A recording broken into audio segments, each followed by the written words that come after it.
Good morning student, class 10th। आप लोगों को पढ़ाया जा रहा था मेंडलीफ की संशोधित आवर्त सारणी। मेंडलीफ की संशोधित आवर्त सारणी में आप लोगों ने देखा कि समस्थानिकों की खोज हो जाने के बाद एक आवर्त नियम बनाया गया जिसे हम आधुनिक आवर्त नियम कहते हैं। इस नियम के अनुसार तत्वों के भौतिक और रासायनिक गुण परमाणु भारों के आवर्ती फलन होते हैं। ये बात गलत हुआ था। पहले आधुनिक आवर्त नियम के पहले यही बात बताया गया कि तत्वों के भौतिक और रासायनिक गुण परमाणु भारों के आवर्ती फलन होते हैं, लेकिन आधुनिक आवर्त नियम में यह बताया गया कि तत्वों के भौतिक और रासायनिक गुण परमाणु क्रमांकों के आवर्ती फलन होते हैं और उस पर इनकी संशोधित आवर्त सारणी बनाई गई। संशोधित आवर्त सारणी में अक्रिय गैसों की भी खोज हुई थी और एक अलग वर्ग की स्थापना किया गया जिसे हम शून्य वर्ग कहते हैं। लेकिन इस आवर्त सारणी के कई दोष रहे, जैसे हाइड्रोजन का उचित स्थान न होना, अधिक सक्रिय धातु के साथ कम सक्रिय धातु को स्थान प्रदान करना। जैसे आप देखेंगे फिगर जो हम बनाए थे उसमें फर्स्ट मतलब प्रथम वर्ग के दो उपवर्ग ए और बी में देखेंगे तो पोटेशियम के साथ कॉपर रख दिया गया है। पोटेशियम के साथ कॉपर रख दिया गया है, तो पोटेशियम अधिक सक्रिय धातु है लेकिन कॉपर कम सक्रिय धातु है, तो ये सब इनके क्या हैं, अपवाद हैं। दूसरा, लेंथेनाइट श्रेणी के तत्वों का कोई स्थान नहीं है इस आवर्त सारणी में। तो इसके बाद अब नंबर आता है आपका दीर्घाकार आवर्त सारणी। क्या आता है? दीर्घाकार आवर्त सारणी। तो हम आपको समझाते हैं दीर्घाकार आवर्त सारणी जो आज के समय में मान्य है। आज उसका केमिस्ट्री में उपयोगिता बहुत ज़्यादा बन गई है। तो आइए देखते हैं दीर्घाकार आवर्त सारणी। दीर्घाकार आवर्त सारणी, दीर्घाकार आवर्त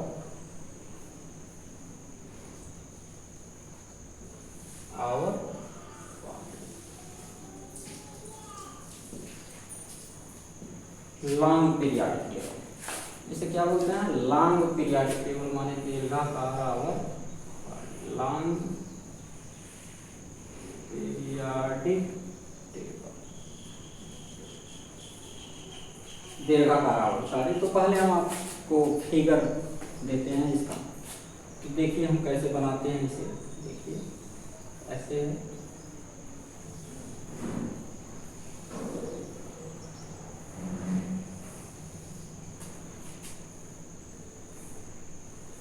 देखिए दीर्घाकार आवर्त सारणी जो हम बना रहे हैं वो इस प्रकार है।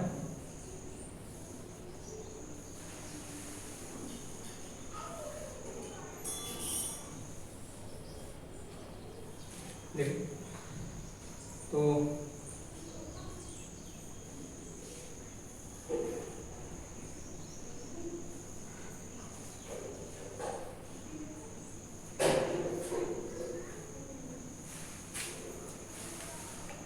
ये है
देखिएगा इस आवर्त सारणी की रचना है।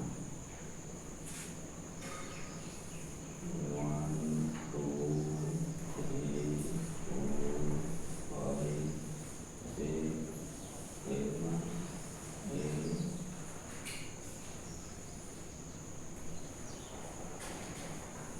7 8 9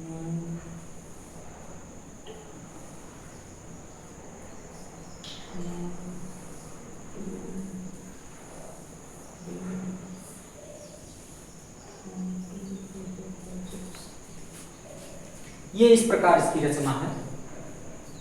फर्स्ट ए, सेकेंड ए, यहाँ third A, fourth A, fifth A, six A, seventh A और ये जीरो समूह है। यह है आपका third B, fourth B, fifth B, six B, seventh B, 8, 9, 10, first B. ये आपका लॉन्ग पीरियाडिक टेबल है। इस दीर्घाकार आवर्त सारणी की रचना इस प्रकार है, देखिए दीर्घाकार आवर्त सारणी के लक्षण। लेक्चर सुनेंगे, इसको नोट्स सुन के आप लोग बनाएंगे। दीर्घाकार आवर्त सारणी, इस आवर्त सारणी में नंबर 1, इस आवर्त सारणी में तत्वों को बढ़ते हुए परमाणु क्रमांकों के आधार पर रखा गया है। इस आवर्त सारणी में तत्वों को बढ़ते हुए परमाणु क्रमांकों के आधार पर रखा गया है। इस आवर्त सारणी में 7 क्षैतिज पंक्ति हैं, जिसे हम कहते हैं आवर्त। क्या कहते हैं? आवर्त। ये क्या है आपका? आवर्त। 7 क्षैतिज पंक्ति हैं जिसे आवर्त कहते हैं।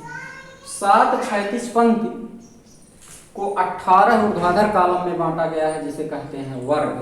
तो 18 ऊर्ध्वाधर कॉलम देखिएगा, 1 2 3 4 5 6 7 8 9 10 11 12 13 14 15 16 17 18। इनके नाम first A, second A, third A, fourth A, fifth A, sixth A, seventh A और जीरो समूह। यहाँ बीच में आपका है third B, fourth B, fifth B, sixth B, seventh B, 8 वर्ग को 3 उपवर्ग में बांटा गया, 8, 9 और 10, फर्स्ट बी और सेकेंड बी। तो इस प्रकार इस आवर्त सारणी में 18 वर्ग उपस्थित हैं।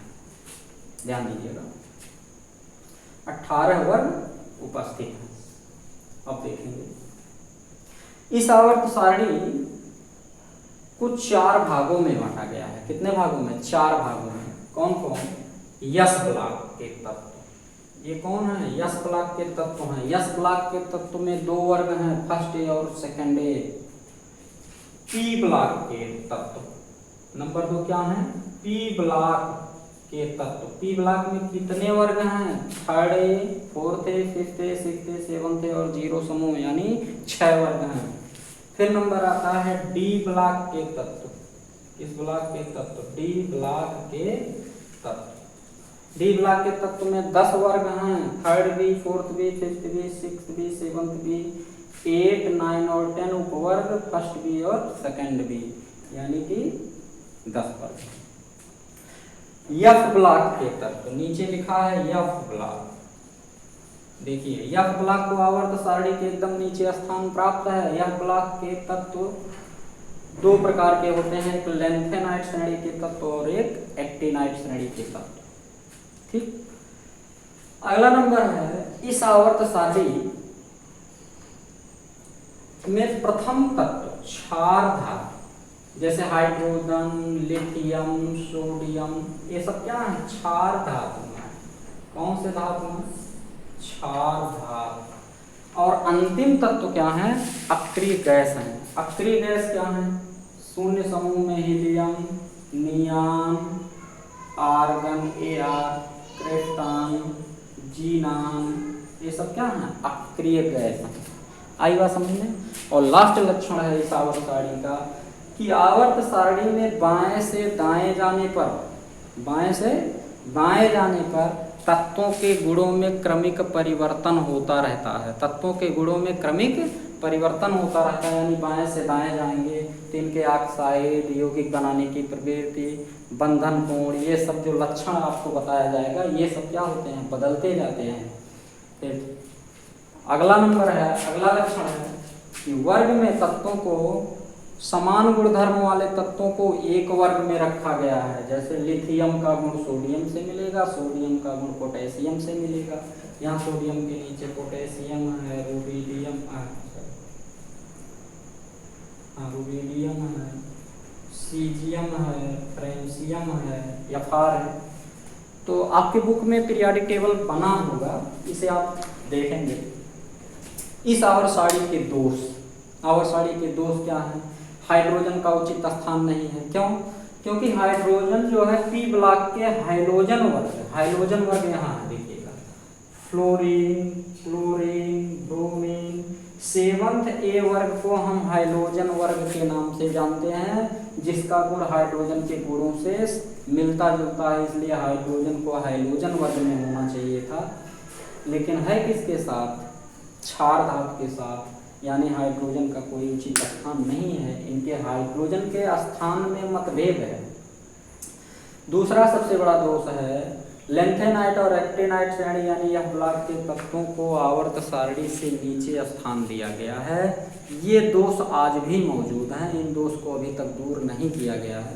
तो इसको एक बार फिर से सुन लें, पुनः सुन लें। दीर्घाकार आवर्त सारणी, दीर्घाकार आवर्त सारणी के लक्षण। दीर्घाकार आवर्त सारणी में तत्वों को बढ़ते हुए परमाणु क्रमांकों के क्रम में रखा गया है। इस आवर्त सारणी को 7 क्षैतिज कॉलम में बांटा गया है, जिसे हम आवर्त कहते हैं। 7 क्षैतिज कॉलम को 18 ऊर्ध्वाधर कॉलम में बांटा गया है, जिसे हम वर्ग कहते हैं, जिनके नाम first A, second A, third A, fourth A, fifth A, sixth A, seventh A, 0 समूह, third B, fourth B, fifth B, sixth B, seventh B, 8, 9, 10 first B और सेकंड बी है। क्लियर? आई बात समझ में? इस आवर्त सारणी को 4 भागों में बांटा गया है। एस ब्लॉक के तत्व first A, second A, P block के तत्व, डी ब्लॉक के तत्व और नीचे लेंथेनाइट और एक्टिनाइट श्रेणी के तत्व, एफ ब्लॉक के तत्व हैं। ठीक, अब ध्यान दीजिएगा, हम एसपीडीएफ में इलेक्ट्रॉनिक विन्यास आपको बता देंगे। तो यस सबसेल में इलेक्ट्रॉन जाएगा तो एस ब्लॉक के तत्व, पी सबसेल में जाएगा तो पी ब्लॉक के तत्व, डी सबसेल में जाएगा डी ब्लॉक के तत्व, एफ सबसेल में जाएगा तो एफ ब्लॉक के तत्व। आ गई बात समझ में? इस आवर्त सारणी में बाएं से दाएं जाने पर तत्वों के गुणों में क्रमिक परिवर्तन होता रहता है। ठीक, इस आवर्त सारणी के दोष क्या हैं? हाइड्रोजन का उचित स्थान नहीं है, क्योंकि हाइड्रोजन 7th ए वर्ग के तत्व यानी हाइड्रोजन परिवार के तत्वों से गुणों में समानता प्रदर्शित करता है। और दूसरा दोष है लेंथेनाइट और एक्टिनाइट श्रेणी के तत्वों का आवर्त सारणी के नीचे स्थान देना। तो ये रहा दीर्घाकार आवर्त सारणी। अब हम इसके कुछ लक्षण के बारे में कल आपको बताएंगे। बस आज तक